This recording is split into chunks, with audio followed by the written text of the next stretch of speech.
मतलब एक तरीके से कह सकते हैं लस्ट उसके अंदर बहुत ज्यादा होती है। राहु चतुर्थ भाव में बैठे, छठे भाव में गुरु बैठे, वैश्याओं से ऐसा व्यक्ति संपर्क करता है। छठे भाव में गुरु बैठे तो वैश्याओं से संबंध रहता है उनका। वैश्याओं से संबंध रहता है, ओके। है ना। मोटे तौर पे देखो, मैरिज लाइफ के बारे में कर रहे हैं तो सबसे पहले मैं 12th हाउस पे लेके चलना चाहूंगा आपको जी। 12th हाउस में शनि बैठ जाए, उच्च का शनि बैठ जाए, ऐसे व्यक्ति की शादी होना असंभव सा ही है। मतलब डिनाई कह सकते हैं कि होगी नहीं। शादी अगर होगी भी तो वाइफ दूसरे शहर में, पति दूसरे शहर में।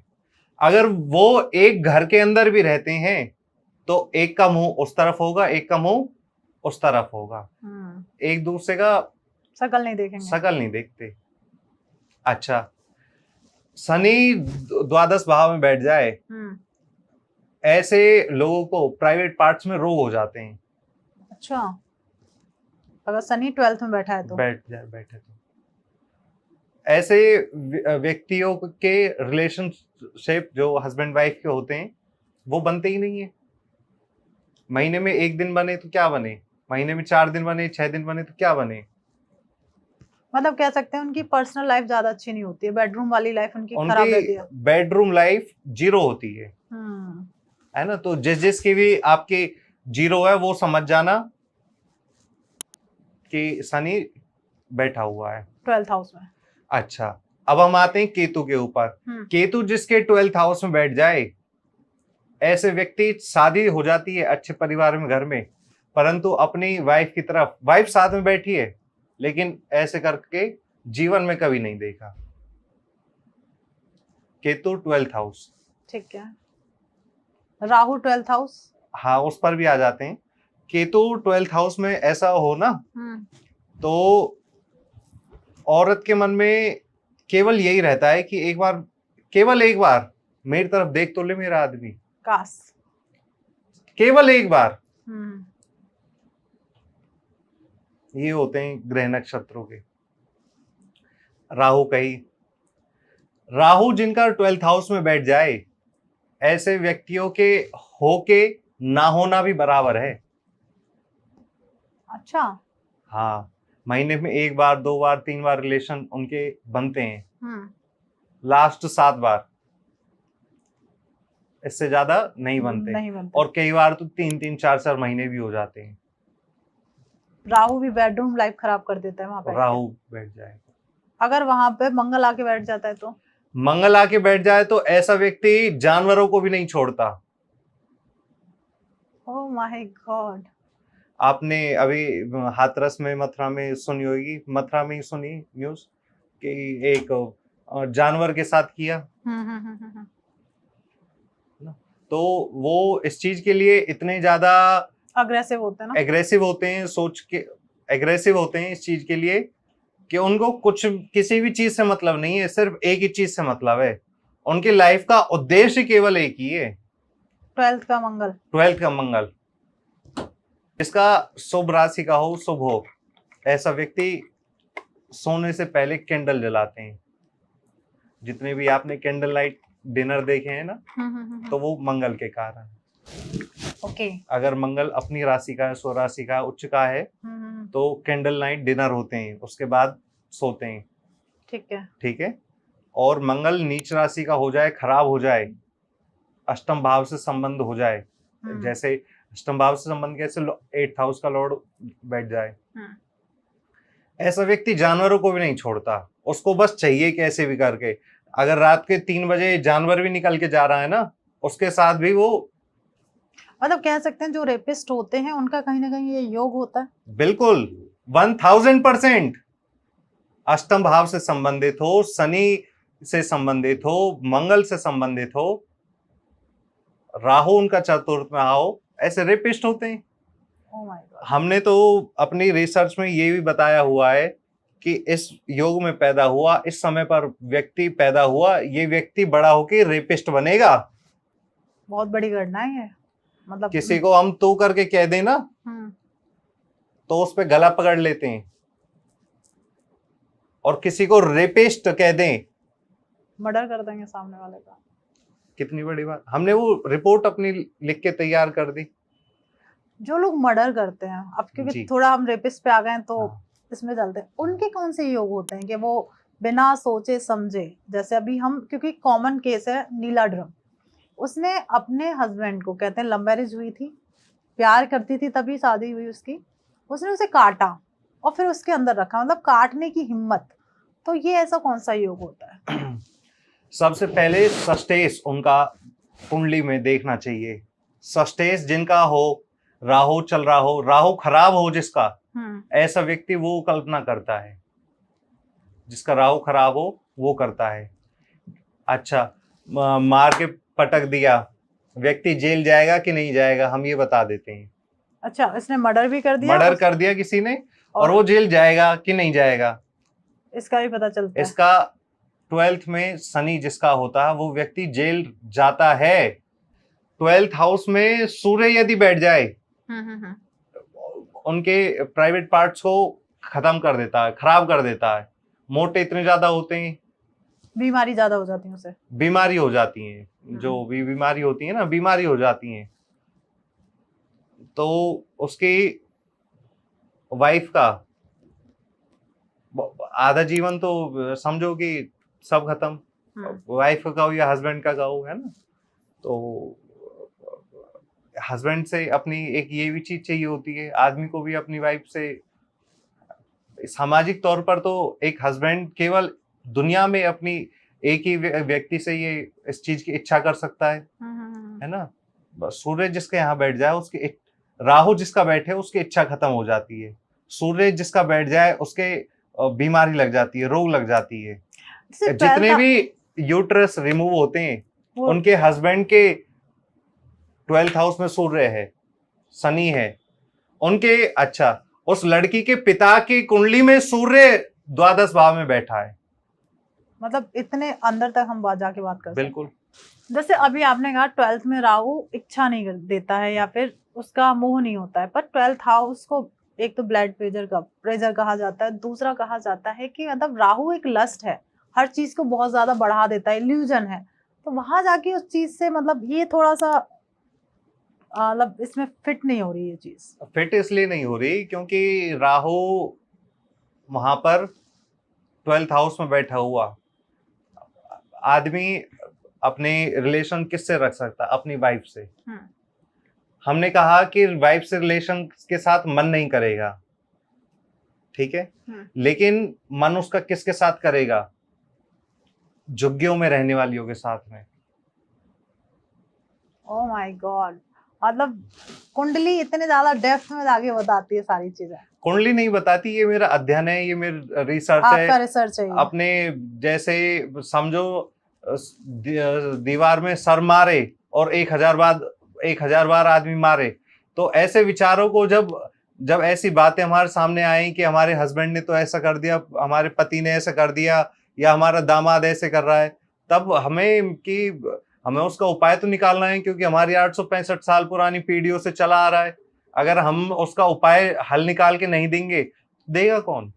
जैसे तो आपने, मतलब ये आज हमारी जो ऑडियंस है ना, हमें देख रही है, और किसी ना किसी का कोई ना कोई प्लैनेट 12th हाउस से कनेक्टेड होगा या बैठा होगा। क्या सिर्फ वहां बैठने से इम्पैक्ट पड़ता है, राशि या फिर कहते हैं गुरु की दृष्टि बहुत ज्यादा अमृत देती है तो उससे भी इम्पैक्ट हट जाता है? मतलब थोड़ा सा कहीं ना कहीं हमारी ऑडियंस थोड़ी सी कंफ्यूज हो जाएगी इस चीज को लेकर। कंफ्यूजन कोई नहीं है, ये बात 100 में से 100 बटा ठीक है। जैसे एक बूंद पानी की दूध में हम मिला दें, किसी को पता नहीं चलेगा कि दूध में पानी मिला है कि नहीं मिला। परंतु जो मैंने बात कही है, इनमें एक बूंद भी पानी नहीं मिला, मतलब 100 में से 100% सही है, सही बात कही है, चाहे राशि जो हो। क्या बात है सर, मतलब थोड़ा सा ना आज एक ऐसा टॉपिक और इतनी यूनिक चीज मिली है, मैंने आज तक नहीं सुना है सारी चीजें में। अब आता है लोग ना सुसाइड कर लेते हैं, जिनका चंद्रमा पीड़ित होता है ऐसे लोग सुसाइड करते हैं। अष्टम भाव में जिनके शुक्र बैठा हो ऐसे लोग सुसाइड करते हैं। जिनका राहु षडाष्टक। अच्छा, ज्योतिषी भी जो हमारा कार्यक्रम देख रहे हैं, विशेष तौर पे ज्योतिषियों के लिए जन्म कुंडली की हम 100 में से 100 बात नियम अपनाएं, परंतु एक चीज को अपनाना हर कोई भूल जाता है। क्या? मैं बता देता हूँ। उससे पहले मैं ये कहूंगा कि मतलब ज्योतिषी 10-10 लाख रुपए फीस लेने वाले इस चीज को दिमाग में ही नहीं आती। आपकी जन्म कुंडली में ग्रह अच्छा, राशि अच्छी, दशा अच्छी, अष्टक वर्ग अच्छा, षडबल अच्छा, हर चीज अच्छी, लेकिन उसके बाद भी दुख आते हैं। क्यों? जब शनि का शनि के ऊपर से गोचर होता है तब। कब होता है? हर 36 वर्ष में। हर 36 वर्ष में आदमी को मृत्यु तुल्य कष्ट रहता है। ठीक है। राहु का राहु के ऊपर से गोचर होना कब होता है? 18 साल बाद। हर 18वें वर्ष उसके जीवन में ऐसा कष्ट आएगा। 2 साल का होता, 16 से 18 बीच में ऐसा आएगा। टीनेज इतनी अच्छी, इतनी पवित्र एज है, ज्ञान के लिए कितना अच्छी एज है कि हमारे दिमाग विचार हर प्रकार से खुले होते हैं। परंतु दिमाग कहाँ चलता है बच्चों का? ड्रग्स लेने में चलता है, अय्याशी करने में चलता है। जिस उम्र में अपने माँ बाप के चरण धो के अमृत पान करना चाहिए, पीना चाहिए, माँ बाप से चोरी करके पैसे वैश्यवृत्ति करने जाते हैं। लड़कियां माँ बाप से झूठ बोल के घर से बाहर जाती हैं। कहाँ जा रहा है हमारा सोसाइटी, है ना? परंतु ये सब हमारे ग्रह नक्षत्र होते हैं जो ये करवाते हैं। बच्चे का अगर अच्छा, बच्चों से पहले व्यक्ति का मैं कर लेता हूं। अगर किसी व्यक्ति का अभी हमारी शनि की हो गई बात, और 12th हाउस की हो गई, इसमें गुरु अगर बैठ जाए, ऐसे व्यक्ति की मैं बता देता हूं, हर व्यक्ति उसके प्रति आकर्षित होता है। गुरु बैठ जाए। अच्छा, मतलब 12th हाउस में गुरु आके बैठता है तो? हाँ, इतनी अच्छी लड़की लगती है, अपनी वाइफ इतनी अच्छी लगती है कि अच्छा, आपने पूछा एक्सटर्नल अफेयर वाले, अब मैं लॉयल्टी वाले भी बता देता हूँ। जी। जिनका चतुर्थ भाव, चतुर्थ चंद्रमा, गुरु, इनका जिनका अच्छा हो, केवल 10% महिलाएं, केवल 10% आदमी, ऐसा व्यक्ति लॉयल होता है। जैसे कि थोड़ा सा एक्सप्लेन करें। जिसका चंद्रमा अच्छा हो, स्वराशि का हो, अपनी राशि का हो, ऐसा औरत और आदमी लॉयल होता है। मतलब अपने हस्बैंड के अलावा किसी को नहीं देखती है। ठीक है। जिनके ग्रह पीड़ित हो ना, वो किसी को भी नहीं छोड़ते हैं।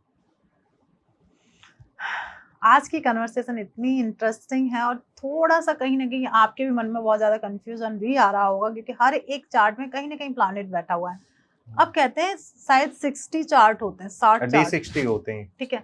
अब इतने सारे चार्ट हैं, और एक जो लग्न को ही देख के इतनी बड़ी प्रेडिक्शन कर देना, क्या लगता है सर? वो बिल्कुल सही होता है। उससे पूर्व जन्म के कर्मों को आप देखा जाता है कि किस चीज के जन्मों के कर्म करें, मंगल कैसा है, अपने भाई बहनों से सुख कैसा है। अपने भाइयों की गर्दन काट देते हैं, अपने भाई को संपत्ति से बाहर कर देते हैं, खेतों पे बुलाते हैं और गोली मार देते हैं, गला काट देते हैं। एक ऐसा केस भी आया। अच्छा, आप तो आज सुन रही हैं कि भाई नीले ड्रम में डाल देते हैं। तो आज से 30 साल पहले भी हमारे सामने ऐसा व्यक्ति है कि, और हम जानते भी हैं कि भाई इस व्यक्ति ने अपनी वाइफ को धक्का दे के मारा है और फिर दूसरी शादी करी है। किससे करी है? अपनी नौकरानी से।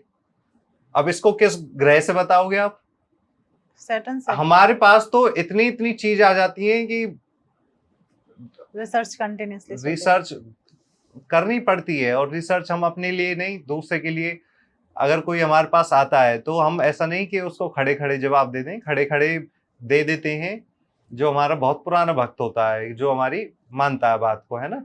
परंतु बहुत सारी हमें रिसर्च भी करनी पड़ती है, कब कैसे क्या हुआ। हमने इतनी रिसर्च करी अपने फील्ड में। अगर राष्ट्रपति से पुरस्कृत मिले वो भी कम है, राष्ट्रपति सम्मान दे वो भी कम है। हमने अब 2026 चल रहा है, युद्ध प्रारंभ होने से 2 महीने पहले 6 जनवरी 7 जनवरी को ये बता दिया था कि इतने तारीख को युद्ध प्रारंभ होगा। डेट भी फाइनल की थी, डेट फाइनल करके, और इतनी तारीख को युद्ध बंद होगा, वो भी डेट फाइनल। इतने देश उसमें इन्वॉल्व होंगे। क्या बात है। 2 महीने पहले। अभी जैसे गुरु का गोचर चेंज हो रहा है, तो क्या लगता है क्या चेंजेस आएंगे लोगों की लाइफ में? गुरु अब उच्च के हो मिथुन जाएंगे। से कर्क में आएंगे। हम्म, जिनकी शादी नहीं हो रही उनकी शादी होंगी, ठीक है। जिनके बच्चे नहीं हो रहे उनके बच्चे होंगे, जिनका अपना बिजनेस जो करना चाहते हैं उनके बिजनेसेस होंगे, ठीक है। जो पढ़ाई में एग्जाम जिनके रह गए हैं, क्लियर नहीं हो पाए, उनके एग्जाम पूरे होंगे। हम्म, और ऐसे समय पर बहुत अच्छी चीजें होंगी। इसमें आप देखेंगे पैसों का, डॉलर का रेट जो है वो भी बढ़ेगा। गोल्ड का अभी मोदी जी ने पहले ही अनाउंसमेंट कर दी जी, गोल्ड मत खरीदो। तो उसका ऐसा नहीं है कि मोदी जी अपने अपने दिमाग से चलते हैं। मोदी जी को चलाने वाली प्रकृति है, आपके हस्बैंड को चलाने वाली प्रकृति है, आपके भाई के दिमाग को चलाने वाली प्रकृति है। यहां तक कि यहाँ पे पानी रखा है या चाय रखा है, ये भी प्रकृति है। सब कुछ प्रकृति है। हमें प्रकृति से समझने की आवश्यकता है कि प्रकृति क्या चाहती है। ओके, मतलब जितनी भी हमें उसी के अकॉर्डिंग ही अपने आप को चलना चाहिए। जी मतलब जी। सब कुछ हम पहले से ही लिखा हुआ है, तो क्यों लोग मेहनत करते हैं? क्यों इतना मतलब होता है कि ये करना है, ये करना